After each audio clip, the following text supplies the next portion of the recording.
Hello, everybody. This is Howard Fox, and welcome to Community Cast, a production of the Boulder City Chamber of Commerce. In each episode, we introduce you to the businesses whose experiences are integral to the enjoyment of Boulder City and the surrounding Las Vegas Valley. Now, I have the pleasure today of introducing you to Paul Grube. He is the president of the River Mountains Loop Trail Partnership. Paul, it's good to have you on Community Cast. Welcome. Thank you very much for having me. Fantastic. Now, in the spirit of full disclosure, we attempted this once before out on the trail. Now we are in the Chamber's mobile podcast studio. When we were out on the trail, let's just say Mother Nature won first that round. And so we decided let's go in where it's safe and quiet.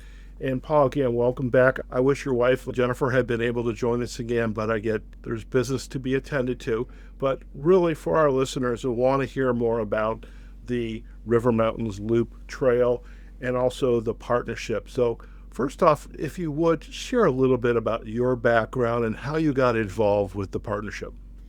The River Mountains Loop Trail is a 34-mile paved trail. It goes around the River Mountains. It goes through Henderson. It goes through Boulder City and Mead National Park.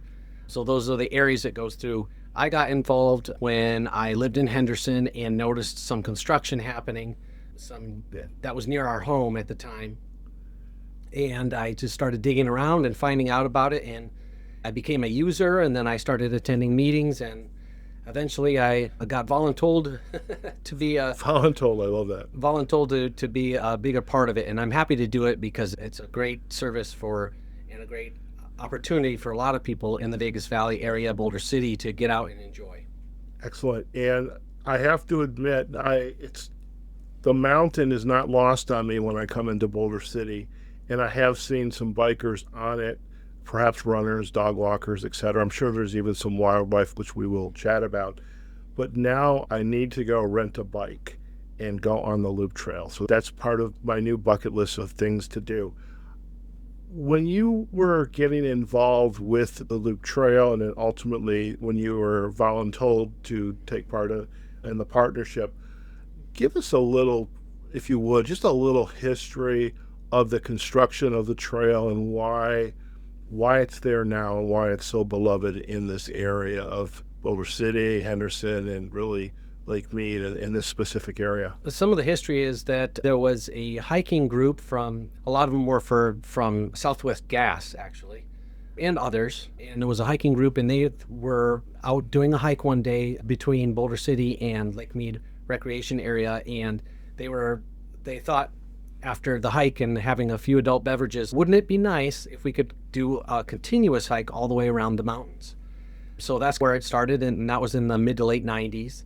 They started talking to the different entities, like I said, Boulder City, Henderson, and Lake Mead, and they came up with an agreement that they would work with them, and they were interested in having this come together, this plan. So in 2000, our first segment was constructed and put down. So that looked like a multi-use trail, like a 12-foot wide trail that's divided in the center. You can ride both ways. But of course, at that time, it was the first segment, so it was a trail to nowhere because it wasn't connected with anything. 2001, we had our next segment going, and so on and so forth. By 2012, through a lot of hard work with all of our partners, the trail was completed. And so now, to this day, you can ride the entire 34-mile loop. It's well signed. There are many trailheads to access it from, and it's a great resource. If you're listening to this podcast, please come out and enjoy. Excellent. I noticed from looking at the wonderful map, and for our listeners, we're going to provide a link to the map in our show notes. It's up on the partnership's website, but on the webpage, we'll also have a link to hopefully a JPEG of it. The fact that you can come onto this trail at multiple points around those 34 miles, that is great. I also noticed it connects to the wetlands, and there's a couple other connectors there as well. Would you say that the trail is used, again, we live in Nevada. Right now the weather is perfect. come around July and August, September, things start to heat up. Would you say this is a 12-month a year trail? The trail is used by people 12 months out of the year. Of course, you need to be, especially in the desert, in our climate, you need to be aware to use hydration. Maybe you won't go as far that particular day if it's a very hot day and your fitness and stamina is not up to it. Also, people will ride with lights on their bicycles, or they'll hike during a full moon to avoid the heat of the day. But yeah, there's people out using the trail each and every day, even when it's cold, even when it's windy. I rode a short section of the trail many years ago on a horseback when there was snow, if you can believe it. Oh my. Yeah, it's available for use every month of the year. Okay. Now, you just mentioned the horse, and that was actually going to lead to my next question. So that's actually perfect timing here. Besides biking, and now we know horseback riding, what other activities are occurring on this loop trail? So you can imagine any kind of user that you would on any multi-use trail, right? Now, I did mention equestrian, and that's only allowed in certain sections. There are some sections that have some tight turns and blind-ish corners that are more difficult to see around. So those areas are not safe for equestrian. So you're going to want to look at our map and look at Henderson and Boulder City and so on to determine exactly where those segments are safe for horseback riding. But people use the trail for skateboarding, they use it for rollerblading, they use it for hiking or walking, running, walking their pet. Bicycling is probably the most popular use of the trail. But yeah, there's a wide variety of users on our trail. Okay, excellent. Now, in addition to perhaps the horses in the equestrian section, folks coming out, walking their dog, hopefully protecting the feet in hot pavement, I would imagine there's probably some other wildlife opportunities out on the trail. There really are. I've seen coyotes frequently, things like rabbits, tortoise, lizards frequently. I've even seen one fox, and I've seen bighorn sheep, especially in the spring. The bighorn sheep can be plentiful, actually, in the Lake Mead section. Okay. Now, in addition to the trail itself, is there other activities going on? Can I go a hike off the trail? Are there petroglyphs? Are there other historical facets to this trail? The trail has a lot of different features if you're looking for them. It goes past 2 different water treatment plants. It goes past a large solar array. Like I said, there's lots of animals to be seen on the trail. It goes through 3 different main jurisdictions, including Lake Mead, Henderson, and Boulder City. There are spots to get off the trail briefly to get us a bite to eat or something to drink. There are restrooms along the trail, so it's not only just a trail, but there's a lot of opportunities to take side trips or be engaged in nature while you're out there. Okay. Now, you just mentioned the municipalities and also our government, the Lake Mead, it's a national park. We have Henderson, Boulder City. What are the other organizations that are a part of this partnership? Because after all, you are the River Mountain Loop Trail Partnership. We do have some very important partners, and I would be remiss if I didn't mention Get Outdoors Nevada. They handle some of our finances. They help us organize and get volunteers for some of our cleanups that we do along the trail. So they're probably one of our most important partners. In addition to that, we rely on a lot of bicycling clubs in particular. So the Southern Nevada Bicycle Coalition is one of our best partners as well. We also have partners like the Green Valley Cyclist, based mostly out of Henderson. We have partners like the bicycle club Adobo Velo, as well as Nevada Bicycle Club. So they're all users of our eyes and ears on the trail. So if there is a washout after a rain event, or if there's a safety concern or anything like that, if they spot something that shouldn't be on the trail, like a motor vehicle, there are eyes and ears on the trail, and we can help get that information to the appropriate people. Okay. Now, this is leading into another question about the folks that are involved with helping to maintain the trail. And I want to talk about that in a second. But what I first was curious about in terms of needing a bike, because right now, when I moved to Las Vegas, I literally sold everything. Okay. I still have a storage place, which that's a whole other issue. but I need a bike. Now, if I'm not ready to invest in a bike, I know electronic bikes are the popular rage these days. But if I wanted to rent a bike, are there bike stores in and around the trail? You don't have to name names, or if you want to name names, that's fine. But if I wanted to rent a bike and just maybe I'm not ready for 34 miles, but I want to at least go 10 miles, spend a couple hours out on the trail, am I able to take advantage of that type of service? There are several bicycle shops that are in the Vegas Valley area that rent bikes, and those are available to you. They rent pedal bikes, they rent e-bikes. You can even rent a scooter. That's another user option. Another thing to do is just to go out to the trail and just walk it. That way you don't have to necessarily go through the trouble of and expense of renting, to see if that's something that is interesting to you. And maybe you make it a half a mile, maybe you make it a mile. And then once you've explored a mile from the trailhead and that's your kind of as far as you want to walk, then you can get up and see if you can expand your distance by using a rental bike or something like that. A lot of people talk to some of the clubs that I mentioned as well, because if you're the same size as someone else, they may be able to let you borrow a bike, or some people like me have 15 bikes and let you borrow one of their bikes. So there's lots of options. Just keep your options open. So you have a garage for your bike and the driveway for the truck. Okay. I have something called a bike barn. A bike barn. I love it. I love it. Something else you had just shared about the clubs that are supporting the trail, the eyes and ears. What does it take to run this partnership, run this organization, and who are the folks that are participating in the leadership besides you and Jennifer?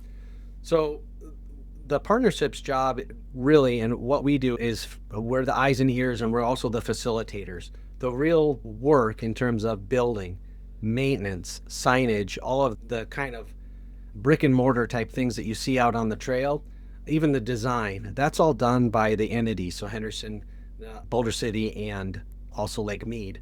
They're in charge of those things. The kiosks that you see out there and so on, the bathrooms that are available, water, those are all done by them. Our job is to provide them with information of where that next bathroom would be the most helpful. Where is the space on the trail that has the longest distance between water, for example, and where they could target that need. We also will tell them, hey, we had a water event, like I mentioned earlier, and there's a washout, there's a safety issue. And we relay that information to them, then they're the ones that go out with the trucks and the work crew and so on and address those issues. Okay. In the next couple months, the Spring Jamboree, Boulder City's annual festival that kicks off the spring-summer season, there's booths all around, and a lot of it from the civic and nonprofit, private organizations. How do you, besides the website, and I want to go there next, how else do you promote introduction to residents, visitors about not only the mountain, it's there, you can't miss it, but that there's this wonderful resource, 34 miles. How do you promote the trail itself? That's definitely one of our missions is with the partnership. We want to share the trail because we love it. So we have gone to these kind of outdoor events that attract that kind of attention. In Boulder City and in Henderson, we'll set up a booth, we'll hand out maps, we'll talk to people about the trail, get the word out. We also work with another partner I forgot to mention is RTC, the Regional Transportation. We talk to them and they've helped us get signage, not just on the trail, but miles away from the trail to alert people that, hey, there's a trail over here and the trailhead is this way, or what have you. We work with, you mentioned our website. We have a website that we have a developer work with us to get up and running and maintained, and that is with our partners, Get Outdoors Nevada, and they have it available so that you can go online there. There's lots of like Q&A type questions, what the trail's all about, where to access the trailheads, and so on. Okay. Are there events like marathons or bike races on the trail? So there are events, races. That's a tricky situation because it is always open to the public. Public, okay. It's a public trail. So that kind of licensing and requirements, there's different requirements for different entities. Okay. Someone is interested in more in that, they really need to talk to those entities, Henderson, Boulder City, and Lake Mead.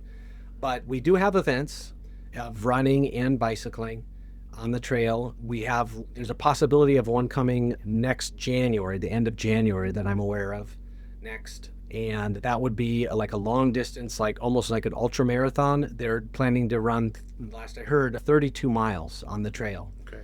And of the 34, and then shuttle the last 2 because that fits their distance that they want to do. Gotcha. So yeah, there are events, but again, people need to keep in mind that it is a public trail. It's open to the public. Racing is not encouraged. Okay. Of course, people want to go out there and challenge themselves Sure. and so on, and that's all well and good, but within reason and within safe boundaries. Okay. When you visit the website, what will be the experience that the visitor will have if they go out to the website?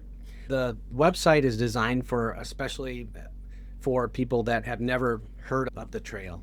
So there's a very rudimentary description. There are a lot of pictures that show what to expect once you arrive at a trailhead or are on the trail itself.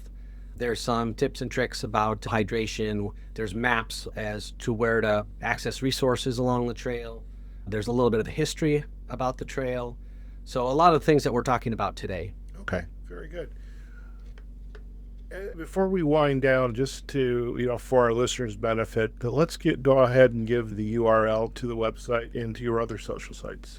So our website is rivermountainslooptrail.org. And our other social site that we use the most, whether it's a safety issue on the trail or construction, or if there's going to be an event or a cleanup or what have you, we broadcast that out to the public via our Facebook page. So you can just do a search on Facebook for River Mountains Loop Trail and it'll pop right up. And like I said, that's one of our main ways that we communicate with the public about anything that's happening on the trail. Excellent. I have a question. When you or your wife are enjoying the trails during the day, early morning, late in the afternoon, etc., what would be a story that you guys, oh wow, I didn't anticipate that happening, or that was pretty cool? Do you have some fun stories you've heard, that you've experienced, or maybe other users of the trail have shared with you? I'm a wildlife lover, so anytime that I like to catch, sometimes we have a great spring bloom, and because the trail is at different elevations, the flowers might not be quite blooming in one spot, but they will be down lower, or vice versa. So I like to just take in nature that way. I like spotting animals. And I always will stop my bike and try to take pictures of the bighorn sheep or what have you we see out on the trail. I think that one of the greatest things about the trail is how it brings people together.